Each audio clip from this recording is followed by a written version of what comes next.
Sekjen PDIP Hasto Kristianto mengatakan Presiden RI ke-7 Joko Widodo Jokowi dan keluarganya bukan lagi bagian dari PDIP. Hasto lalu menyinggung soal kekuasaan. Masa Bung Karno sejak TNI ketika kita membangun Republik ini sudah tidak lagi sejalan di dalam kebijakan dan praktek-praktek politiknya. Sehingga itulah yang terjadi. Dan kemudian kita melihat bagaimana ambisi kekuasaan ternyata juga tidak pernah berhenti. Maka di dalam proses ini yang dilakukan oleh PD Perjuangan, kita tidak akan pernah kehilangan dari gagasan-gagasan ideal bahwa dari seorang rakyat biasa bisa berproses menjadi seorang pemimpin. Hal itu kembali dipertanyakan karena keterangan Jokowi mengatakan masih memiliki KTA PDI Perjuangan. PDIP menanggapi bahwa tegas Jokowi dan keluarga bukan lagi kadernya. Jokowi dan keluarga dinilai telah melanggar etik yang sangat berat. Selain itu, dia dianggap telah mengkebiri konstitusi.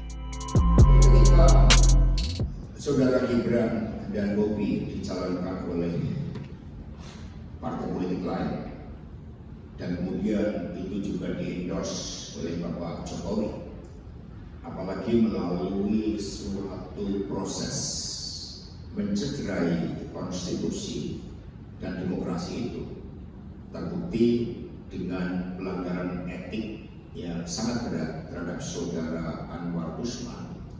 Maka pada saat itu juga ketika konstitusi saja dikebiri, maka otomatis status seluruh kelekatan keanggotaan yang berkaitan dengan PDI Perjuangan sudah dinyatakan berakhir.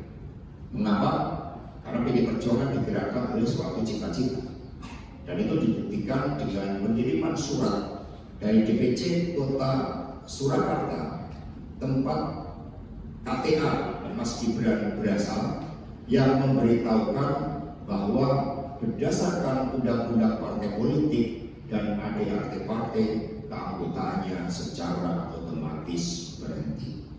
Nah, sehingga di dalam tradisi membangun kehidupan berbangsa dan bernegara yang baik, ketika seseorang telah melupakan suatu ide, gagasan, cita-cita kolektif yang membentuknya, dan kemudian membangun suatu rejim kekuasaan dengan segala cara, bahkan masyarakat Sumatera Utara bisa merasakan bagaimana ketika Saudara Bobi Nasution itu dipaksakan untuk menjadi calon gubernur, dan proses pemilihan menjadi gubernur itu juga melalui pengerahan aparatur negara, sumber-sumber daya negara, dan suatu kontestasi yang sangat tidak fair yang ditunjukkan oleh ketidakadilan yang terjadi kepada Bapak Edi Rahmayadi. Maka di situ semua menjadi bukti-bukti pengingkaran terhadap konstitusi